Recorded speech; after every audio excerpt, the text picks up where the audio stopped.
मित्रांनो, current electricity हा chapter easy वाटतो, पण एक्झाम मध्ये इथेच जास्त चुका होतात. फॉर्म्युला येतात, पण क्वेश्चन ट्विस्ट झाला की आन्सर मात्र चुकतं. आणि एक्झॅक्टली ह्याच टाईपचे क्वेश्चन सीईटी मध्ये रिपीट होतात.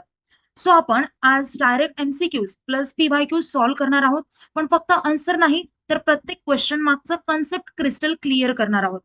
बट बिफोर वी स्टार्ट, जर तुम्हाला पीसीएम सीईटी, पीसीबी सीईटी, जेडबलई, नीट, एमएच नर्सिंग सीईटी या एक्झामची कंप्लीट तयारी करायची असेल, proper strategy, concept clarity, MCQ practice आणि पीवायक्यूज अनालिसिस यासोबतच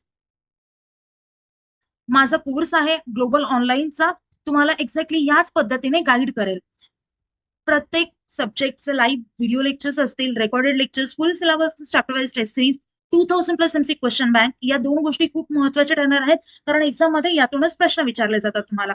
यासोबतच फ्री ऑफ कॉस्ट नोट्स आहेत. या सर्व गोष्टी तुम्हाला मिळणार आहेत. आणि मित्रांनो, कॉलेजमध्ये ऍडमिशन घेईपर्यंत आमचा फुल सपोर्ट तुम्हाला असणार आहे आणि याची प्राइस फक्त 2999 रुपये असणार आहे. सो लवकरात लवकर कोर्स जॉईन करा. प्रत्येक चॅप्टर हा सोप्या भाषेत एक्सप्लेन केला जातो. एमसीक्यूज, पीवायक्यूज, डिटेल एक्सप्लेनेशन मिळतं आणि एक्झामला लागणारी स्मार्ट स्ट्रॅटेजी सुद्धा मिळते. आता मित्रांनो, ऑलरेडी खूप स्टुडंट्स याचा फायदा घेत आहेत आणि त्यांचा कॉन्फिडन्स विजिबली इम्प्रूव्ह देखील झालाय. So if you are serious about CET 2026, तर तुम्ही हा कोर्स नक्कीच जॉईन करा. Now let's not waste time. Let's jump to question 1. A wire of resistance R is stretched to double its length. New resistance equals to what? आता wire stretch झाल्यावरती length काय झाली? Double झाली. Double its length. जेव्हा wire stretch झाले, आता आरचा formula असतो L/A, बरोबर आहे. हा फॉर्म्युला लक्षात ठेवा. आता लेंथ डबल झालीये, बरोबर आहे. आधी एल होती, तर ती किती झालीये? 2L झालीये. एरिया काय होणार? Area becomes half. Volume constant राहील, पण एरिया हा हाफ होईल. म्हणजे एरिया किती होणार? A/2. सो आता आपण या व्हॅल्यूज फॉर्म्युल्यामध्ये पुट करूयात. आर इक्वल्स टू काय येणार? 2L/A/2 इक्वल्स टू काय येणार? तर 4R. कारण ρL/A याची व्हॅल्यू आहे R आणि नवीन रेझिस्टन्स किती आलंय? तर 4R. त्याच्यामुळे इथे करेक्ट ऑप्शन असेल ऑप्शन सी, म्हणजे 4 टाइम्स वाढणार. Next question. Two resistors 2 ohm and 4 ohm in parallel, equivalent resistance equals to what? आता पॅरलल म्हटलंय, पॅरलल म्हटल्यावरती फॉर्म्युला काय असतो? 1/R equals to 1/R1 plus 1/R2. R1 किती आहे? 2. सो इथे काय येणार? 1/2 प्लस 1/4. आता याचं कॅल्क्युलेशन करा, तुम्हाला मिळेल 3/4. म्हणजे ही असेल 1/R ची व्हॅल्यू. ही गोष्ट लक्षात ठेवा. मग R ची व्हॅल्यू काय मिळणार? 4/3. कळतंय? त्यामुळे इथे करेक्ट ऑप्शन असेल ऑप्शन सी. ओके. आणि एक गोष्ट नेहमी लक्षात ठेवा, पॅरलल आर हे स्मॉलेस्ट रेझिस्टर पेक्षा नेहमीच छोटं असतं, कमी असतं. Next question. if VI graph is straight line but not through origin, conductor is. आता ओम्स लॉ काय सांगतो आपल्याला? की V is directly proportional to I, straight line through origin. आता इथे काय म्हटलंय? नॉट थ्रू ओरिजिन, म्हणजे हा ओम लॉ फॉलो करत नाहीये, बरोबर आहे. त्यामुळे इथे करेक्ट ऑप्शन काय येणार? तर option B, which is non ohmic. कारण straight line is not always ohmic. जर तुम्ही ओम लॉ ओबे करताय किंवा फॉलो करताय, तर ओरिजिन मधून नक्कीच पास व्हायला पाहिजे. Next question. 3 resistance in series, total voltage 12 voltage दिलाय आणि इक्वल रेझिस्टन्सेस, व्होल्टेज अक्रॉस इच असं विचारलंय. आता 3 इक्वल रेझिस्टन्स इन सिरीज मध्ये आहे. इथे पहा, सिरीज आहे का पॅरलल आहे या गोष्टी सुद्धा लक्षात ठेवायच्या. व्होल्टेज इक्वली डिवाइड झालंय, बरोबर आहे, 3 रेझिस्टर्स मध्ये. म्हणजे काय होणार? 12/3 किती येणार? 4 व्होल्ट. त्यामुळे इथे करेक्ट ऑप्शन असेल ऑप्शन सी. कळतंय? कारण सिरीज मध्ये आहे, त्याच्यामुळे व्होल्टेज हे इक्वली डिवाइड होईल.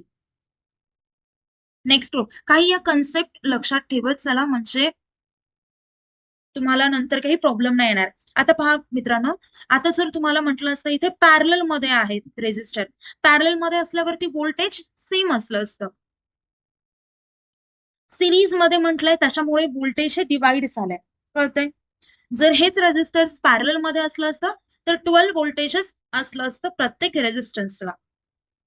Next question. A battery of 10 volt gives current 2 ampere. Resistance equals to what? आता इथे आपल्याला व्होल्टेज दिलंय, किती दिलंय? 10 व्होल्ट. करंट दिलाय, किती दिलाय? 2 अँपियर. आपल्याला काढायचं रेझिस्टन्स. रेझिस्टन्स इक्वल्स टू काय असतं? V by I. V 10, I 2 equals to 5 ohm. त्यामुळे ते करेक्ट ऑप्शन असेल option A. Next question. 2 wires of same material, one thicker, gives resistance equals to what? आता इथे काय म्हटलंय?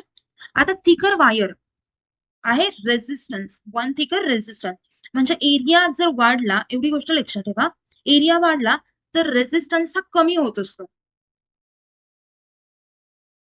का? कारण R is inversely proportional to A. R हा रेझिस्टन्सचा एरियाशी इनव्हर्सली प्रोपोर्शनल असतो. म्हणजे आर ची व्हॅल्यू वाढली तर एरिया कमी होणार, कमी असेल, आणि एरिया वाढला तर रेझिस्टन्स ऑटोमॅटिकली कमी होणार. म्हणजे थिकनेस जर वाढली तर रेझिस्टन्स हे काय होणार? कमी होणार. आता वन थिकर म्हटलंय, थिकर वाढलं म्हणजे थिकनेस वाढलीये तर एरिया काय असेल? रेझिस्टन्स काय होईल? कमी होईल. कारण एरिया वाढला, रेझिस्टन्स काय होणार? कमी. त्यामुळे ते करेक्ट ऑप्शन असेल option B, which is less. Thickness वाढली, रेझिस्टन्स कमी झाले. Next question. Current through each branch in parallel is same, different, zero, infinite. आता इथे पहा करेक्ट ऑप्शन काय असेल? Option B, which is different. Current through each branch in parallel is म्हटलंय, parallel मध्ये विचारलंय. करंट हे रेझिस्टन्सच्या आधारावरती स्प्लिट होतं. Current splits based on resistance, त्यामुळे ते करेक्ट ऑप्शन येणार बी. जर रेझिस्टन्स ब्रांचची लोवर असेल तर करंट हे जास्त असणार, कळतंय? हा पॉइंट लक्षात ठेवा. Lower resistance branch gives more current. Okay. Next question. If resistance becomes zero, current becomes zero, infinite, same, half. आता इथे पहा आपल्याला करेक्ट ऑप्शन काय येणार? Option B, which is infinite. का? रेझिस्टन्स म्हटलंय झिरो. पहा आर इक्वल्स टू झिरो आहे. आपल्याला आयचा फॉर्म्युला माहिती आहे, I equals to V by R. आता आर जर झिरो असेल तर आय काय येणार? इन्फायनाइट, बरोबर आहे. V by zero gives infinite, त्यामुळे इथे करेक्ट ऑप्शन असेल ऑप्शन बी. Next question.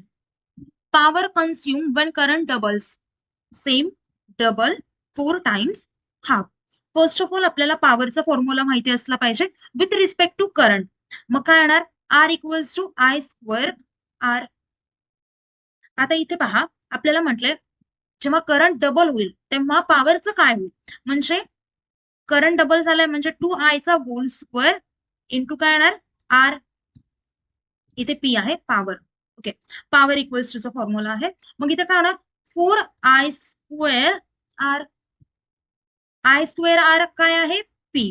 म्हणजे नवीन पी काय आहे? New P. तर 4 टाइम्स ऑफ पी.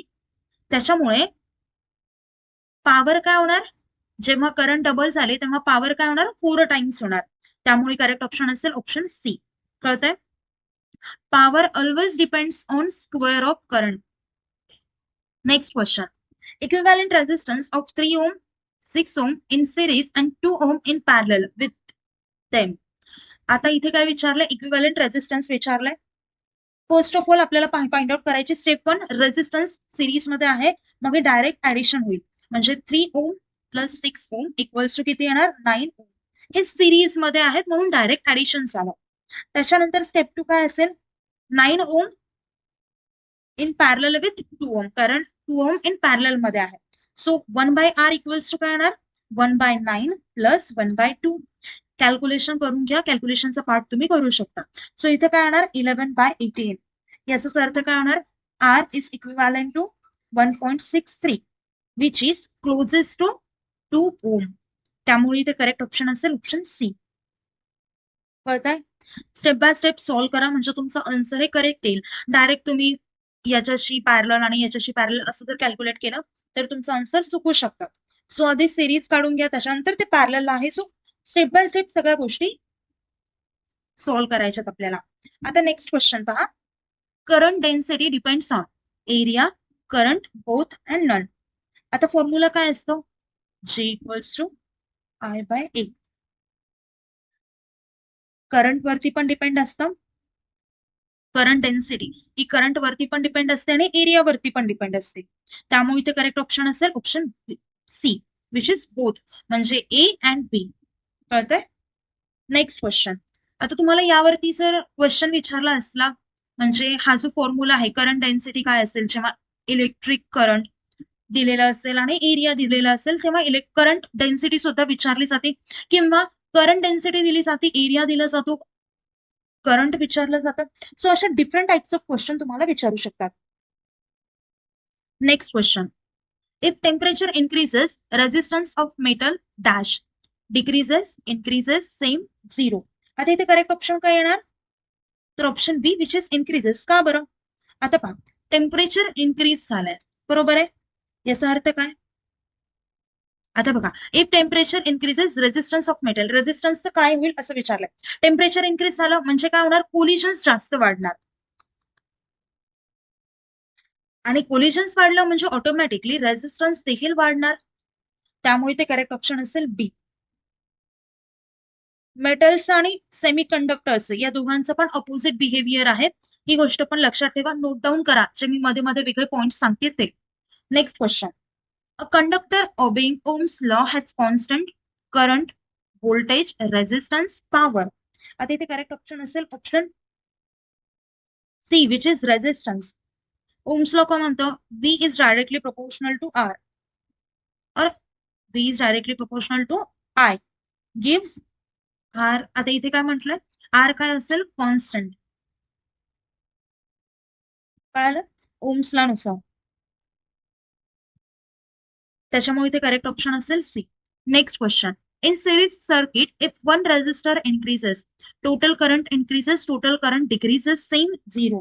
आता पहा इथे टोटल रेजिस्टन्स सिरीज मध्ये सर्किट आहे असं सांगितलंय. In series circuit if one resistor increases, एक रेजिस्टर जर वाढला तर काय होईल? करंटचं काय होईल?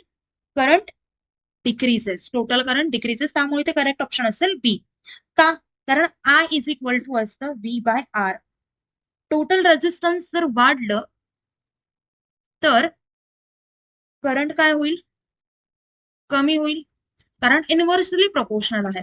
त्याच्यामुळे करेक्ट ऑप्शन असेल बी. Next question.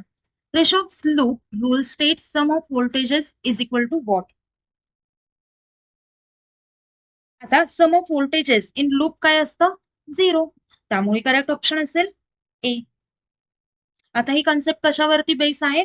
तर एनर्जी कन्झर्वेशन या कन्सेप्ट वरती.